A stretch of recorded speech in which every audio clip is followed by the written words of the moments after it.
کر دیا. میرے بھائیوں نہ 250-300 باراتیوں کا پتا, نہ لڑکے کو مہندی لگائی گئی, نہ اوپٹنا ملا گیا, نہ ہلدی ملی گئی, نہ چوروں کا پتا تھا, نہ لٹیروں کا پتا تھا, نہ ڈاکوؤں کا پتا تھا. جو 250-300 تمہارے لڑکی والوں کے سینے پہ چڑھ کے کہتے ہیں اگر آج اچھا نہ کھلایا تو زندگی بھر تیری بیٹی گھر میں پریشان رہے گی, اس کو تانا مارا جاتا رہے گا. اس لیے میرے پیارے ساتھیوں ذرا تصور کرو, ان تمام چیزوں کا پتا نہیں, لیکن غور کرو کہ وہ صحابی کتنے غریب تھے کہ ان کے پاس بہن کو دینے کے لیے ایک لنگی بھی نہیں تھی اور لنگی بھی تھی تو وہ پوری کی پوری اگر دیتے تو ان کے لیے کچھ نہیں بچتا تھا. ایسے غریب گھر میں بھی شادی ہوئی ہے. اسلام ایسے غریبوں کے لیے بھی شادیوں کا راستہ کھولتا ہے, نکاح کا دروازہ کھولتا ہے. لوگ آج نے نکاح کو کتنا مشکل بنا دیا ہے, نکاح کو کتنا دشوار بنا دیا ہے, نکاح کو کتنا زیادہ ہارڈ بنا دیا ہے کہ لڑکیاں اپنے پیاس کو بجھانے کے لیے زناکاری پر دعا ماتا ہو جاتی ہیں, کیونکہ وہ جانتی ہیں نکاح کے لیے موٹر سائیکل میرے باپ کے پاس نہیں ہے, 4-5 لاکھ روپیہ کم سے کم میرے باپ کے پاس ہوگا تو وہ میرا نکاح کرا سکتا ہے. اس سے پہلے نہیں. اس لیے بڑھتی ہوئی اپنی جوانی کو کنٹرول میں نہ کرنے کے لیے وہ اپنے اسکول کے لڑکوں, اپنے گاؤں کی کسی لڑکے کے ساتھ اپنے تعلقات استوار کر لیتی ہے کہ جب تک میرا نکاح نہیں ہو رہا ہے تو میری تمنائیں پوری کرو, ہم تمہاری آرزوئیں پوری کرتے ہیں. آج یہ فیشن اتنے زوروں پر پھیل چکا ہے کہ اللہ کے نبی نے فرمایا نکاح کو اتنا آسان کر دو, اتنا آسان کر دو کہ زناکاری مشکل ہو جائے. آج ہم نے زناکاری اتنا آسان کر دی کہ نکاح کرنا مشکل ہو گیا ہے. میرے بھائیوں ذرا تصور کرو کہ ہم کس سماج میں جی رہے ہیں, کس سوسائٹی میں جی رہے ہیں. نبی اکرم صلی اللہ علیہ وسلم کی زندگی ہمارے لیے آئیڈیل ہے, ہمارے لیے ماڈل ہے. آؤ ذرا دیکھو اور ہم نبی اکرم کی زندگی کو شادی بیاہ میں بھی اپنے لیے ماڈل بنائیں, نمونہ بنائیں. مجھے بتاؤ کہ اللہ کے رسول نے اپنی بیٹی زینب کا نکاح کیا, رقیہ کا نکاح کیا, ام کلثوم کا نکاح کیا, فاطمہ کا نکاح کیا. ڈھونڈو ان چاروں شادیوں میں کہ کتنے کتنے لوگ نبی اکرم کے گھر میں باراتی بن کے آئے, ان کی تعداد کتنی تھی. ذرا ڈھونڈو, تلاش کرو کہ آپ نے اپنی بیٹیوں کو جہیز میں کیا دیا. ڈھونڈو اور تلاش کرو, دیکھو جا کر سماج اور سوسائٹی میں رہنے والوں, مسجد اور مدرسوں کے لیے کمیٹیاں بنانے والوں, ان غریب لڑکیوں کے لیے کب کمیٹی بناؤ گے اور ان غریب لڑکیوں کی شادیوں کا انتظام کب کراؤ گے. اپنے سماج اور سوسائٹی میں جہیز کا بائیکاٹ کیوں نہیں کر پاتا ہو؟ اللہ کے رسول نے بھی شادیاں کی ہیں اور ایک نہیں 11 نکاح کر کے دکھائے. لیکن دیکھو اللہ کے رسول اپنے ساتھ کتنے لوگوں کو باراتی بنا کر لے گئے اور لڑکی والوں کے اوپر کتنا بوجھ بنے. جاؤ بخاری کتاب النکاح پڑھ لو, مسلم کتاب النکاح پڑھ لو.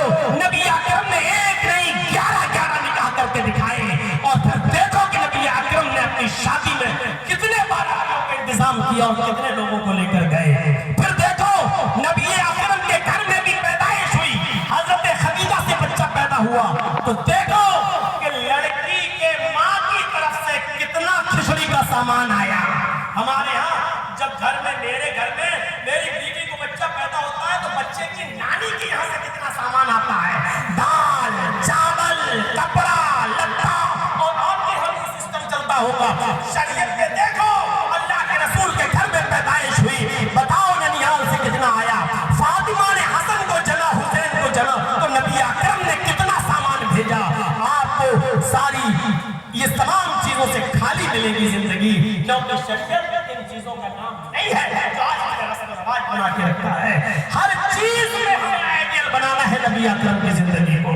اٹھنا, بیٹھنا, لیٹنا, سونا, جاگنا, کھانا, پینا, ہر چیز میں ہمیں نبی اکرم کی زندگی کو آئیڈیل بنانا ہے. میرے بھائیوں ذرا تصور کرو, حضرت عمر فاروق کا واقعہ اٹھا کر دیکھو اور اس سے سیکھو کہ ان کی زندگی کیا تھی اور کہاں سے انہوں نے سبق لیا تھا. رات میں اکیلے جایا کرتے تھے اور پتہ نہیں چلتا تھا. ایک بار کسی نے دیکھ لیا, حضرت طفیل دوسی نے, حضرت طفیل جو قبیلے دوس سے تعلق رکھتے تھے, دیکھ لیا کہ اللہ حضرت عمر کہاں جاتے ہیں. رات میں چھپ کر دیکھ لیا تو پتہ چلا کہ ایک بیابان جنگل کے کنارے جاتے ہیں, ایک جھونپڑی میں ہلکی سی روشنی آ رہی تھی, اسی جھونپڑی میں گھس